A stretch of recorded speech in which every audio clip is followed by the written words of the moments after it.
the hierarchy to think about in packaging would be, how do you eliminate the entire idea of packaging? I know that's sort of interesting as to be a packaging designer and have to have no packaging, but. So Tom, eco-capitalist, founder, CEO of TerraCycle, author of Future of Packaging, and you've launched Loop globally. Can you clearly define for us as packaging designers, what is sustainable packaging? Oh gosh, that's a great question. I think if you think about, look, what is sustainable packaging is packaging that has ideally, truly sustainable would be something that has no net impact whatsoever. One step up could even be packaging that does more benefit than harm. And then within sort of levels of harm, I would think, the hierarchy to think about in packaging would be, how do you eliminate the entire idea of packaging? I know that's sort of interesting as to be a packaging designer and have to have no packaging, but that is amazing if possible. Then how to make packaging reusable, then how to make it fully recyclable and from recycled content. And then from there, let's call it disposable and, large volumes of disposable. That would be about sort of the hierarchy to think about within sustainability, right? Because obviously packaging has a lot of other roles, not just sustainability. Sure. So you're right. As a packaging designer, it's like, how do we get rid of packaging or make it more positive? Yeah. So there's an interesting sort of challenge here, right? Which is that the big megatrend in packaging has been lightweighting. And the irony, the positive of lightweighting is, of course, cost reduction and less material use. But the negative is that it makes things less recyclable traditionally. So some of these trade-offs are not always linear. So with sustainability being such a key role in packaging today, it gives us an opportunity to have a voice within these brands. There's so many different generations. There's generations out there that have only known single-use plastics. Mm-hmm. And everybody always thinks about straws or ketchup packets as these single-use items, but in your book, you give an example of milk cartons. Yeah. With all their coatings, their moisture barriers, that they're not recyclable necessarily. They're not easily recyclable. Mm. What are other packs out there that everybody thinks are recyclable but really are not? Oh, it's a tough question. I'm going to answer it this way instead of, because I don't necessarily, know what are sort of the misunderstood, right? There's a lot of misunderstanding in general, but the way to think about what are the things that are most recyclable, maybe an inverse to that question is, the things to think about as pack designers to make recyclable packaging, like aluminum, uncoated papers, clear rigid PET, and rigid light-colored HDPE, all in forms that are greater than, say, 2 cubic inches. That's your general sort of palette if you want to be safe. Oh, and clear glass would be the other one. But that's your general palette if you want to be safe within recycling, and of course, never to mix the materials.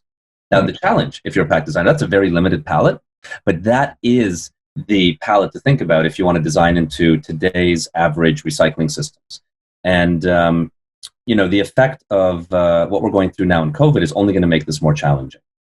The palette's going to end up shrinking because recycling is taking a big punch to the face economically due to low oil prices.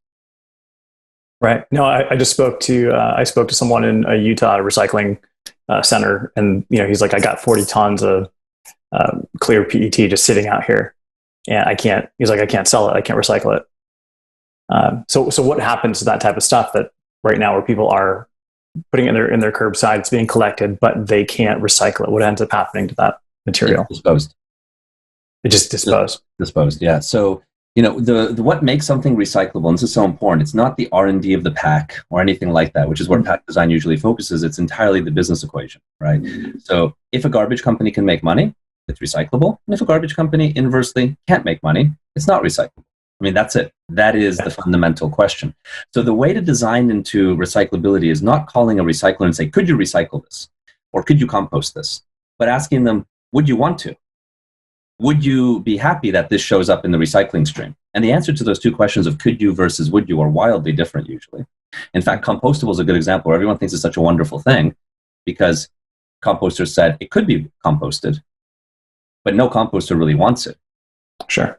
Right? And they sort it out and destroy it. And so that's a huge question to ask and really to play into what creates value for recyclers overall, or the end markets that have to be charged with dealing with it. So I got some quick fire Just some thoughts, right? So from plastic bottles to aluminum cans, is that a benefit? It depends. So it depends on the level of recycling of plastic bottles and aluminum in the country. From a sheer circular economy point of view, it's probably better, but it's going to drive the price up of the product. So this is why it's a different trade-offs, right? If you think just economically, then the best pack form for a beverage would be a pouch. If you think from a recycling standpoint, the best pack form would be aluminum cans, right? So it really depends on the situation in which you're working. Sure. What about so fungus grown packaging? The mushroom packaging, those types of things. Sure. From as a supplement to styrofoam and packaging, it's very, very interesting. And in all these cases, what we need to look at is what is the environmental cost to make it, and then what is the environmental cost to have it go through an end of life. And mushroom packaging is, I think, scores quite well on what happens to it at the end of life. It can just disintegrate. But those are the two fundamental questions to ask. And then also ask is, what is the real behavior of consumers? Because if someone puts even a biodegradable object in a landfill, it's going to mummify, right? So those are the factors to layer over what happens to the pack. No, and that's great. And with my experience with the mushroom packaging has been, if you're doing like a PE tray, you can nest them and you can have 1,000 in a small box. With the mushroom packaging, there's no nesting. It's just solid blocks. So all of a sudden you've got, again, it's a trade-off. Yeah. What about so ocean plastics? Mm-hmm. Is that something that we should be looking at, or is that really not necessarily a solution? Well, sure. No, I think if you are thinking about ocean plastic as a topic, right? Mm-hmm. The most important topic that we need to deal with is how do we turn off more material from going to the oceans, right? So that's one. But then we also do have to clean up the oceans as well. And creating demand for plastics, recycled plastics that are really hard to make general business models work for is an absolutely wonderful thing, right? So definitely encourage anyone. It's not just ocean plastic. It could be river plastic. It could be social plastic. It could be any form of unique plastic. Usually when there's like a qualifier, like river, ocean, or social, or some topic like that, it usually means that on its own, the economics don't work. So you need to leverage the story to be able to get someone willing to fund the economics of that particular polymer to exist, right? And but these are important because without that funding, these cleanups of those materials wouldn't occur. So biodegradable or compostable plastics, how do those affect the plastics PCW? So biodegradable and compostable is a really interesting one. And famously, Tesco outlawed the idea of industrially compostable packaging in its stores, Tesco being the number one UK retailer. And the really interesting question on biodegradable is, I believe it's really good in emerging markets where there's informal disposal and there is the waste can very likely end up in the aquatic or terrestrial ecosystem. But in a developed country like the United States or the UK, composters tend not to want it. It contaminates their feedstock. And it does it for three reasons. If you ask someone to put in biodegradable stuff, they will inadvertently put in non-biodegradable, like who knows which fork is made which way. Then, and composters have no way to identify which is which, so they just sort everything out. Second is biodegradable forces them to run their compost slowly, usually, maybe over 90 days. And even if all that is solved, it creates something that is not valuable to a plant. It's sort of like benign. And so it tends that composters choose not to want it. I mean, 4% of Americans have access to curbside composting. Half of those composters on their website say, we do not want any plastics in our feedstock. So I think there's a big difference, again, between could you versus would you. When composters are asked could this compost, they take good faith and they put it in a compost pile and it does compost. But they should have been asked, would you want to see this in your feedstock? And that's where biodegradables tend to have a very different story. Yeah, no, and I think with composting, it's always the question of, would you want to feed your family that, right? Because ultimately that compost is feeding something or someone. If it even is made into compost. Yeah. Yeah. Non-woven polypropylene or paper shopping bags. What's the... What's the direction?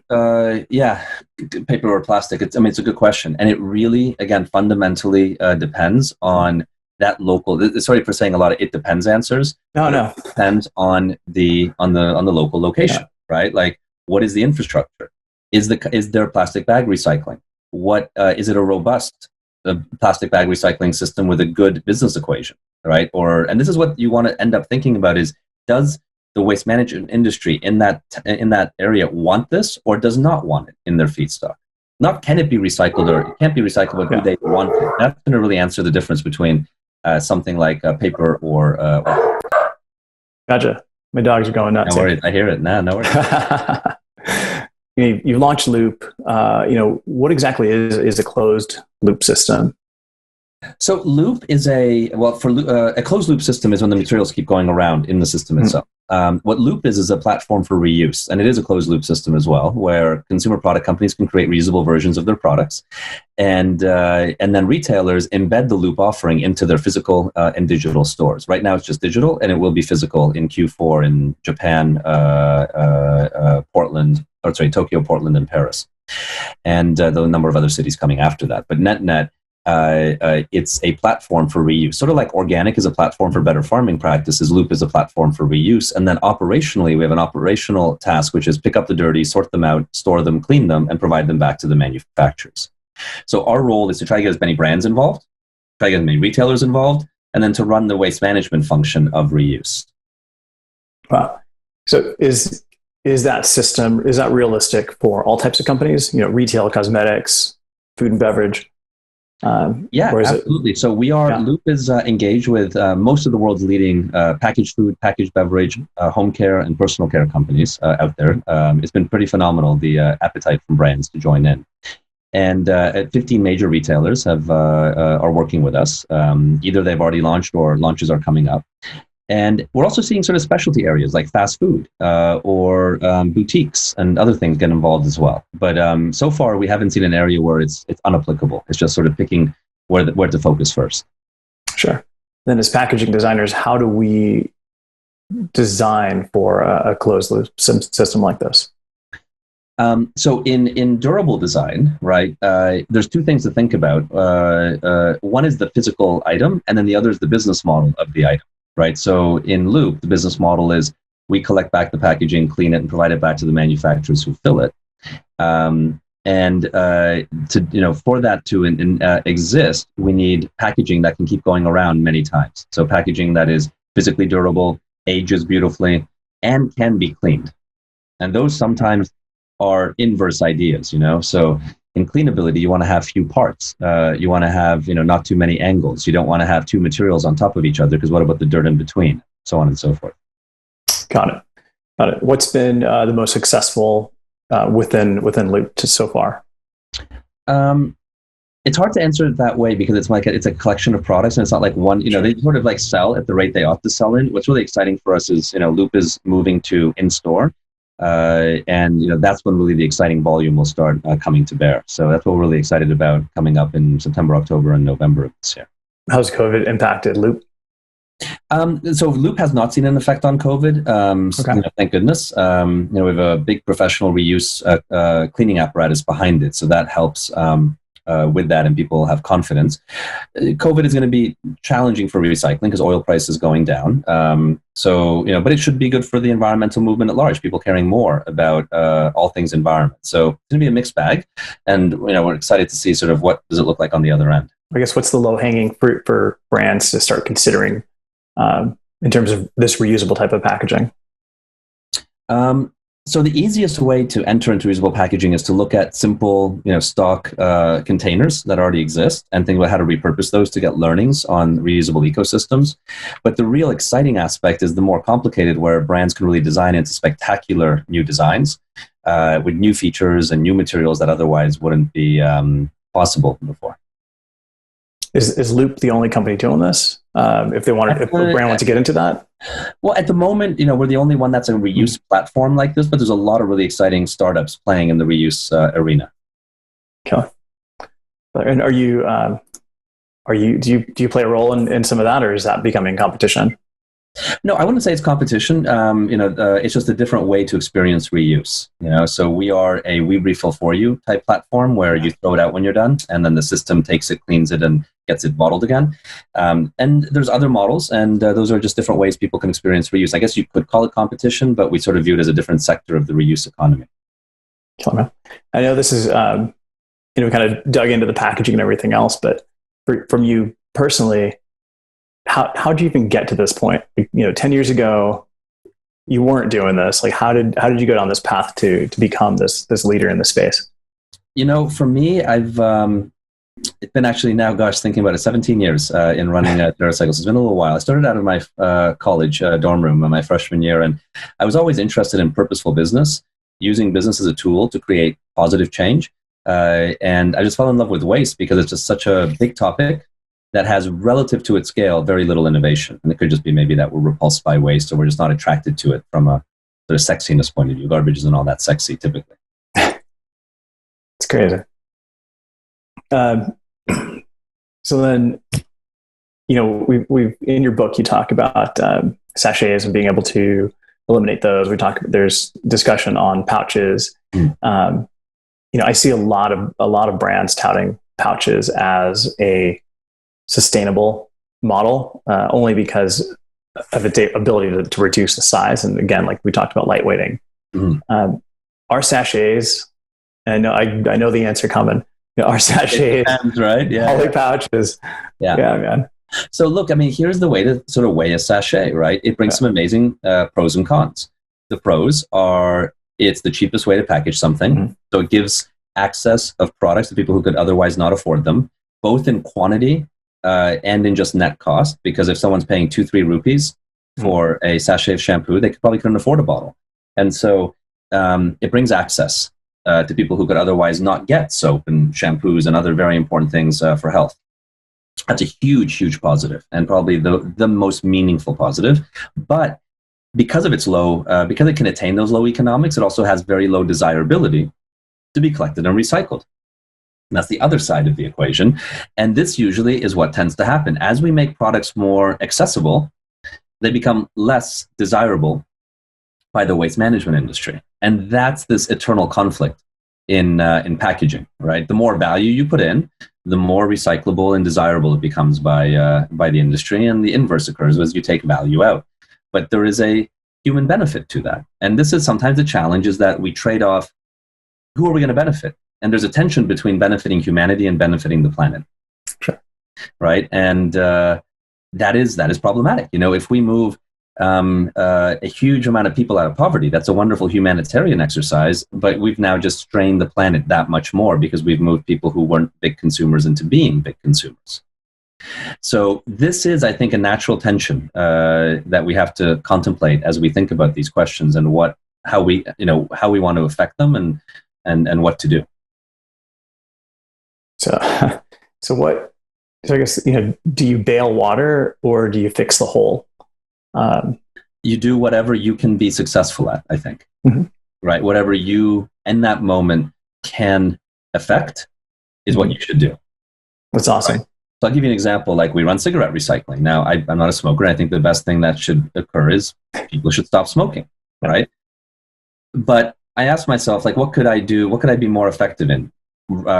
Get companies to run cigarette recycling, or fight the idea of smoking, right? And that one, I said, look, I could be more effective. And so far, we've collected and recycled close to 1 billion cigarettes. And so that I'm proud of. And I think, had we invested the energy in trying to get companies to stop selling cigarettes, I don't think we would have been that effective. So it's I think it's about being pragmatic and trying to think about what you, in that moment, are the most suited to affect. That's awesome. And then with your cigarette recycling, I think wasn't that being turned into playground equipment and just different? Not playground, but yes, okay. Like park benches, ashtrays, shipping pallets, things of that nature. What's the response, and how did the cities work with you and something like that? It's been really positive. It's we're now in 400 cities around the world. Wow. It keeps growing. So it's quite an exciting platform. But we run these sort of platforms for hundreds of waste streams. So each one has its sort of unique narrative. But cigarettes has been a really exciting one. It's been close to 10 years of running cigarette recycling around the world. That's killer, man. I know we got to wrap up here. What if you've got like top three things for a packaging designer to consider when they're about to embark on packaging, before they put pen to paper, what are the top three things you'd say that they need to consider? My biggest recommendation to pack designers would be really try to focus on simplicity in your material choices. Ideally choosing one material versus many. And if you do choose many, try to make sure they disassemble easily versus are all glued together. So simplicity in material choice, and ideally absolute simplicity. So one material choice only. Second is design into what your local waste management infrastructure wants, not what it says it can handle, but what it really desires. And think about alternatives in packaging, such as reuse or no packaging. Those are really important considerations to have as you embark on packaging design. Excellent. Your second one there, in terms of just reaching out to your waste management and seeing what they want. Yes. If we're working with larger brands that distribute across the country or globally, then call up 10 or 20 in different spots in the country to get a sense, right? Yeah. Excellent. Now, and what's the best place for people to get a hold of you? You can get me on LinkedIn. Yeah. Yeah. Excellent. And can we still invest in TerraCycle? Sure. You can go to ownterracycle.com and check it out. Yeah, it's going to be up till the end of this year. So thanks for asking. Excellent, man.